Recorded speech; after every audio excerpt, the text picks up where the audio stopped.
नमस्कार, मैं हूं अभिषेक कुमार। आप देख रहे हैं मोबाइल न्यूज 24। आज हम दिल्ली के दरियागंज में हैं और यहां से एक बड़ी क्राइम की खबर जो है वो आपको दिखाने वाले हैं। मामला है हफ्ता वसूली का। राजधानी के उस क्षेत्र में जिसे पुरानी दिल्ली के नाम से जाना जाता है, एक गैंग चल रहा है जो यहां पर बिल्डरों के साथ साथ कंस्ट्रक्शन वर्क कर रहे ठेकेदारों से अवैध वसूली करता है। और ये आरोप लगाने के लिए हमारे साथ इस वक्त एक शख्स हैं जिन्होंने आज प्रेस वार्ता की है। और मैं आज मीडिया के सामने इसलिए आया हूँ कि मैंने एक शख्स पे कार्रवाई करी थी, एफआईआर कराई थी। उस पर लीगल एक्शन एफआईआर तो हो गई, लेकिन चांदनी महल के एसएचओ साहब ने अभी तक कोई उसकी अरेस्टिंग नहीं करी। शख्स का नाम क्या है? एसएचओ का नाम क्या है?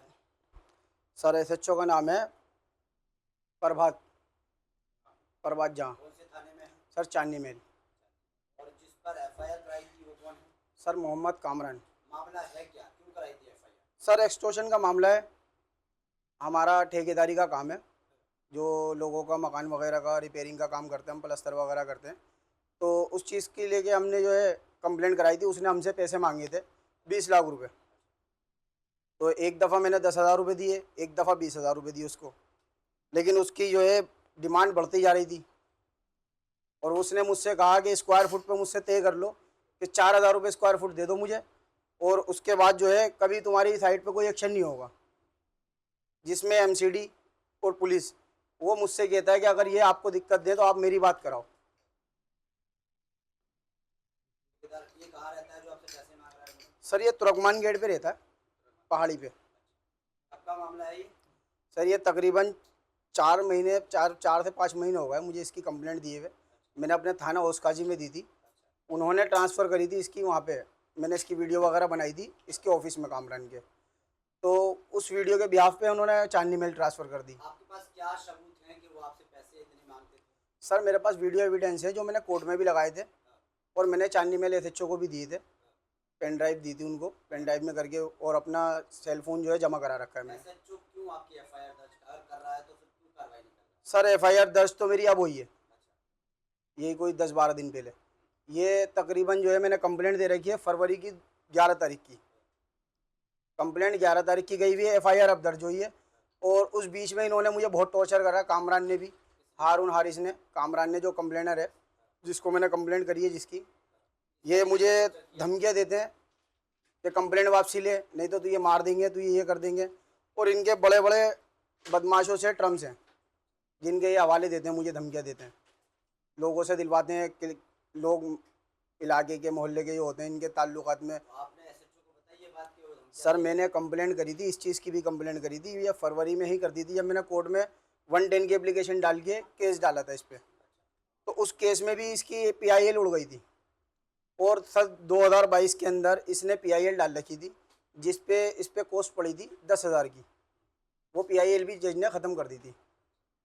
तो इनका ये प्रोफेशनल काम है, ये तो धंधा है इनका। का रवैया क्या है आपके साथ? सर हमसे तो ये कहते हैं कि होगी कार्रवाई, मैंने एफआईआर कर दी, मतलब 4-6 महीने बाद तो या कि एफआईआर हुई है, उसमें वो कहते हैं कि जी कर देंगे कर देंगे। उन्होंने बेल भी लगाई, एंटीसेप्टिक बेल लगा दी। सर अगर उनकी बेल हो जाती है तो मेरा क्या जाएगा? मुजरिम वो है, छुपा छुपा मैं फिरूँ, परेशान मैं हूँ, बीवी बच्चे मेरे छोटे छोटे बच्चे हैं। अब मैं घर छोड़ के कहाँ जाऊँगा बताइए आप मुझे।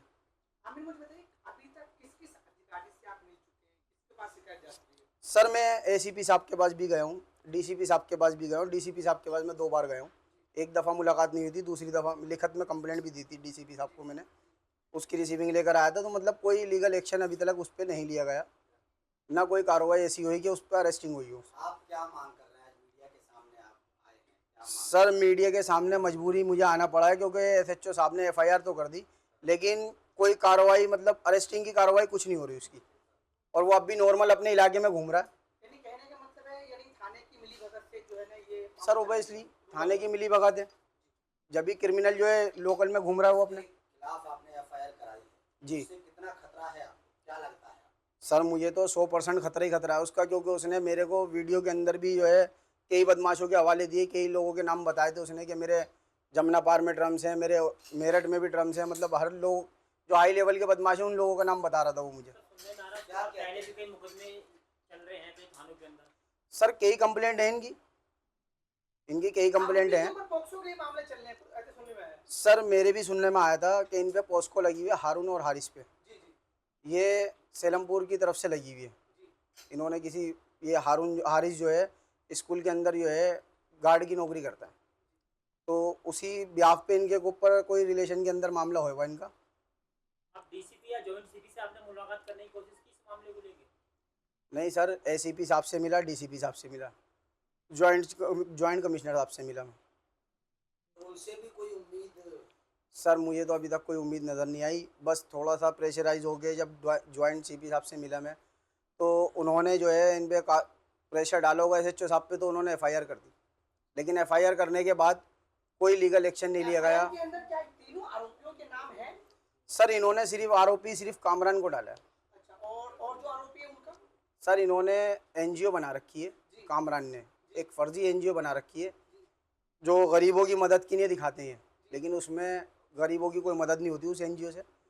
इनका काम यही है कि उस एनजीओ की आड़ में बिल्डरों पे या ठेकेदारों पे, इन लोगों पे कंप्लेंट डालो, कोर्ट में केस डालो, इनसे वसूली करो। आगे जो आएगा। ठीक है। सर ये कामरान जो है तुर्कमान गेट के हैं, पहाड़ी के, और हारून जो है गली बदलियान के हैं, हारिस भी गली बदलियान के, चूड़ी वालन के। ये तीनों यहीं इलाके के हैं और ये हमें नहीं, बहुत लोगों से मतलब वसूली का मामला कर चुके हैं, लेकिन इनके सामने कोई आता नहीं है। क्योंकि सर जैसे मेरे साथ हो रहा है, मैंने कार्रवाई की नहीं, आगे बढ़ा तो कार्रवाई की नहीं, कोई लीगल एक्शन हो नहीं रहा उस पर, ना उसकी अरेस्टिंग हुई। अगर उसकी बाहर बेल हो जाती है तो सबसे बड़ा खतरा तो मेरी नहीं है। जी बताइए, ये आप फोन अपने- में ही धमकियां देते हैं या कभी रास्ते में भी धमकी देते हैं? सर फ़ोन पे कभी नहीं देते धमकियाँ, ये दूसरों के थ्रू थ्रेट कटाते हैं। जो इनके मिलने जुलने वाले होते हैं उनके थ्रू ये कहलवा देते हैं कि उनकी मैं कंप्लेंट भी ना कर सकूं, क्योंकि उनका कोई मामला नहीं है। ये डायरेक्ट कभी नहीं कहते कुछ भी, ये फ़ोन पे नहीं कहते। एविडेंस है आपके पास जो आप कह रहे हैं कोर्ट में दिया है, वो सीधा कामरान का है या दूसरे का नाम है? सर सीधा कामरान का है, क्योंकि मेरी मीटिंग कामरान से हुई थी। आप पुलिस अधिकारियों से अपनी और अपने परिवार की गुहार की भी मांग करेंगे?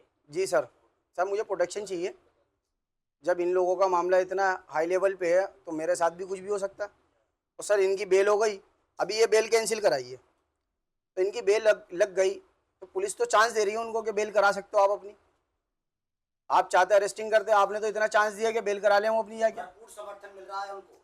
सर भरपूर समर्थन है पुलिस का। पुलिस संरक्षण के अंदर ही आगे दुहाई कर रहे हैं। जी इनका नाम जानेंगे और जानते हैं पूरा मामला क्या है। क्या आरोप है आपका? सर मेरा नाम मोहम्मद आमिर है और मैंने कामरान नाम के शख्स पे कार्रवाई करी थी, एफआईआर कराई थी। तो उसकी कंप्लेंट दी थी मैंने फरवरी 11 में, 11 तारीख को। तो फरवरी से लेके अब जाके उस पर एफआईआर करी है चांदनी में एसएचओ साहब ने। तो इस बीच में उन्होंने कोई कार्रवाई नहीं करी, वो भी डीसीपी साहब, एसएचओ साहब और कमिश्नर साहब पे भी जाना पड़ा मुझे, तब जाके प्रेशराइज होकर उन्होंने जो है क्या एफआईआर में क्या मामला आपने दर्ज कराया सर है? मामला एफआईआर में बताइए। मैंने मामला दर्ज कराया है एक्सटॉर्शन का। ये मुझसे पैसे मांगते हैं, मुझसे इन्होंने 20 लाख रुपए की डिमांड करी थी और मुझसे इन्होंने ये भी कहा था कि आगे तुम्हें काम करना है तो हम तुम्हारी आप कंप्लेंट क्या नहीं करते करेंगे। सर मेरा ठेकेदारी का काम है, रिपेयरिंग का काम करना, जैसे मकान के ऊपर छतें वगैरह टपक रही हैं या किसी की छत चेंज करानी है तो उस चीज़ का काम है मेरा, ठेकेदारी का काम है। तो ये इन्होंने मुझसे पैसे मांगे थे एक जगह पे, 20 लाख रुपए की डिमांड मुझसे की थी और आगे मुझसे कहा गया कि अगर आप कोई जगह बनाओगे तो आप हमसे पहले बात कर लेना, हम आपकी कंप्लेंट नहीं लगाएंगे, हमसे वैसे ही मामला कर लेना आप, तो हम आपको जो है आगे पुलिस की भी सहायता देंगे और एमसीडी की भी सहायता देंगे। मतलब एमसीडी भी आपके पास आए या पुलिस आए तो आप हमारी बात करा दें। तो आपकी कंपनी है ये जो आप करते हैं काम, इसके लिए कोई कंपनी? सर कंपनी नहीं है, लोकल ठेकेदारी का काम है। जैसे आपने किसी की बता दिया कि ये गरीब आदमी है, थोड़ा सा इनका रिपेयरिंग का काम है। ये बिल्डर लोग तो जो है, बिल्डर का तो मामला होता है कि बड़ा मामला होता है। ठेकेदारी का मामला ऐसा होता है, हमारा लेबर ठेका होता है, मटेरियल वगैरह का नहीं होता, लेबर का ठेका होता है। हमारे पास लेबर है, जैसे यूपी की, बिहार की, इधर उधर की लेबर आती है, तो वो सब हमसे जुड़ के जो है थोड़ा काम मिल जाता है। हमें एरिया की वजह से काम मिलता है, उन्हें जो है हमारी वजह से काम मिल जाता है। कामरान से पहला संपर्क आपका कैसे हुआ था? पहले से जानते थे आप एक दूसरे सर, को मैं- या कामरान का नाम आपने सुना था? सर मेरे जो है जगह पे कंप्लेंट लगी थी, तो मैंने इंक्वायरी करी ये कामरान कौन है। मुझे पता चला तुर्कमान गेट से हैं। अच्छा। तो मैंने एक दो लोगों से, मिलने वालों से कहा कि तुर्कमान गेट से हैं, इनका यहाँ पे क्या लेना देना किया। मेरी जगह बन रही थी लाल कुएं पे, ठीक है। ये तुर्कमान गेट रहते हैं। इन्होंने मेरी कंप्लेंट लगाई तो मैंने किसी जानने वाले के थ्रू इनके पास गया, तो इन्होंने मुझसे कहा कि आप कंप्लेंट लगाने से पहले आ जाते हैं मेरे पास, तो ये मामला आपका कोर्ट में नहीं जाता। अच्छा, इन्होंने उस जगह को डेमोनेज भी कराया उसमें। उससे पहले कोई इन्फॉर्मेशन आपको दी थी? उससे सर पहले इन्फॉर्मेशन फैसला कुछ नहीं दी थी। इन्होंने 2-3 दफ़ा कंप्लेंट लगाई, मैंने कंप्लेंट इनकी इग्नोर मार दी थी। हाँ। मैंने इनकी कंप्लेंट पे कोई कार्रवाई नहीं करी थी। तो इन्होंने जो है मामला मेरा फिर एमसीडी से लेके एक्शन करवाने के लिए भेज दिया। फिर एमसीडी के जेई साहब ने भी कहा कि मतलब जो कंप्लेंटर है उससे बात कर लो आप जाके। कितने लोग हैं ये लोग कामरान के साथ, और कितने लोग हैं? सर 2 लोग और हैं, हारून और हारिस। अच्छा, ये कहाँ के रहने वाले 3 हैं? लोग हैं। ये चूड़ीवालन के अंदर गली बदलियान में रहते हैं हाँ। और कामरान जो है पहाड़ी पे रहते हैं। अच्छा इन्होंने एक ऑफिस बना रखा है पहाड़ी पे, कब्रों पे ही। अच्छा, किस चीज़ का ऑफिस है? सर ऐसे ही बस कंप्यूटर लगा रखा है, कुर्सी टेबल डाल रखी है, हाँ। बाकी वहाँ पे सिर्फ यही डीलिंग होती है। जिसके ऊपर कंप्लेंट डाल रखी होती है इन्होंने वहाँ से जो है पैसों की नहीं, धनुवाई की नहीं बना रखा है वो ऑफिस। अच्छा, तो आपने मामले की शिकायत जो है जब एफआईआर दर्ज कराई, कब दर्ज कराई थी, और पुलिस प्रशासन से किस तरह मदद आपको मिल रहा है?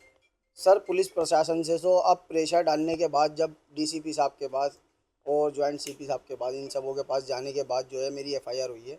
वरना फरवरी से लेके और अब तक जो है मैं सिर्फ एसएचओ साहब मुझसे यही कह रहे थे, तसल्लियाँ दे रहे थे कि बस कर देंगे, अब कर देंगे, जब कर देंगे।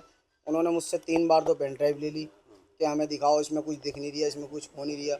जबकि क्लियरली वीडियो है, वो क्लियरली उसमें वो बोल रहा है कि मुझे 20 रुपये चाहिए और फ्री में कोई काम नहीं होता। अच्छा, और उसने आगे एक वीडियो के अंदर ये भी कह रखा है कि आप जो है अब कोई भी जगह बनाओगे तो आप मुझसे पहले मिल लेना, 4000 रुपये स्क्वायर फुट के हिसाब से मुझे दे देना आप। अच्छा, मतलब जो हफ्ता है उनका हाँ, वो दे मतलब दिया वो जाए। जो- और आपके पास इसकी वीडियो है? जी। अभी आपके पास है? मीडिया को सर दें? मेरा फ़ोन जो है थाने में जमा हो गया था अभी एफआईआर होने के बाद, हाँ, तो उसी में वीडियो एविडेंस था। बाकी पेन ड्राइव वगैरह है, मैं आपको दे दूंगा। पेन ड्राइव वगैरह में मैटर है। अच्छा, ये बताइए, क्या आपके साथ इस तरह की वारदात हुई और लोगों के साथ भी इस तरह की वारदात हुई होगी अगर वो ऐसा ही काम करते हैं? सर काफ़ी लोगों के साथ हुई है वारदात, लेकिन हर आदमी इनके टर्म से, इनके कॉन्टेक्ट से डरता है। डरता क्यों है सर? इनके बदमाशों से, महकमों में अधिकारियों से, बड़े बड़े अधिकारियों से इनके कॉन्टेक्ट हैं। बड़े बड़े हाई लेवल के बदमाशों से, बदमाशों से भी कांटेक्ट बदमाशों से भी बताते हैं? contact है। किसी का नाम कोई जो सर नाम तो इन्होंने वीडियो में ले रखा है, मैं अपने मुंह से किसी से क्या नाम लूँ। इन्होंने मुझे कई क्या लोगों कहते की हैं ये? थ्रेट मतलब लगाई धमकी थी। क्या कह के देते हैं? ये मुझसे कहते हैं कि मैं अकेला नहीं हूँ, इन लोगों को भी मेरा हिस्सा जाता है। अच्छा। और ये लोग मेरी सपोर्ट पे है। और अगर तुम लोग नहीं करोगे ये काम तो तुम्हारे साथ, मतलब मेरे पे तुमने कोई कार्रवाई करी तो तुम्हारे कहीं गोली पड़वा देंगे, कहीं तुम्हारे जो मतलब हाथ पैर तुड़वा देंगे, तुम निकल नहीं सकते कहीं से बाहर। मतलब इस इन्होंने तरह की कार्रवाई धमकियाँ- कर, ये धमकियाँ देते हैं इसी तरीके की। इस डर की वजह से कोई आगे नहीं आता सर। अब किसी ना किसी को तो आगे आना क्या पड़ेगा। आपको लगता है जो स्थानीय पुलिस है आपके चांदनी महल की, वो भी मिली हुई है इससे? क्या एसएचओ मिले हुए हैं? क्योंकि आप कह रहे हैं कि लंबे समय तक एसएचओ सिर्फ घुमाते रहे कि कार्रवाई आज करेंगे, एफआईआर आज दर्ज करेंगे, और उसके बाद जब आप मिलते हैं सर आप अधिकारी बताइए से- मुझे, मैंने फरवरी 2024 में 11 तारीख को कंप्लेंट दी थी होश काजी थाने में। होश काजी थाने ने ये रेफ़र करी चांदनी महल में, क्योंकि एक्सटॉर्शन की वीडियो जो है वहाँ की थी, ठीक है। चांदनी महल की। हाँ। तो जब चांदनी महल में रेफ़र हो गई तो चांदनी महल में जब से लेके वो सर अब तक अभी 10 से 15 दिन हुए एफआईआर कटे हुए, जिस बीच में उसने बेल भी लगा दी अपनी। तो एंटीसेप्टिक बेल की नहीं है, आपने उसको मौका दिया। तो जब एफआईआर दर्ज हुआ, चलिए आप ठीक है पुलिस साथ दे रही है, जब एफआईआर दर्ज हुआ उसके बाद कोई कॉल, कोई मैसेज या किसी के थ्रू आपको कोई धमकी मिली? सर मिली है धमकी कि कंप्रोमाइज़ कर ले, नहीं तो हम तेरे पे झूठा मुकदमा लगवा देंगे, अच्छा, कि रेप का लगवा दें या पोस्को का लगवा दें, हम तेरे पे भी मुकदमा लगवा देंगे, तो ये जब कंप्रोमाइज़ करना पड़ेगा। और इस चीज़ को ख़त्म कर दे, हम तेरे से कुछ नहीं मांगेंगे, तो औरों के मामले में मत बोलिए। बिल्कुल। तो ये पूरा मामला है, पूरे मामले को आपने समझा। काफ़ी गंभीरता से इस मामले को आला अधिकारियों को देखने की ज़रूरत है, क्योंकि आरोप सीधे थाने के एसएचओ पर भी लग रहा है। और इस गैंग का अगर इस तरह का कोई मामला, जैसा बता रहे हैं ये, इस तरह का कोई मामला है तो इसे बड़ी संजीदता के साथ देखने की ज़रूरत है और इस पर कार्रवाई की सख्त ज़रूरत है, ताकि ऐसे अपराध पर अंकुश लगाया जा सके। कैमरा पर्सन गोलू रंजन के साथ मैं अभिषेक कुमार।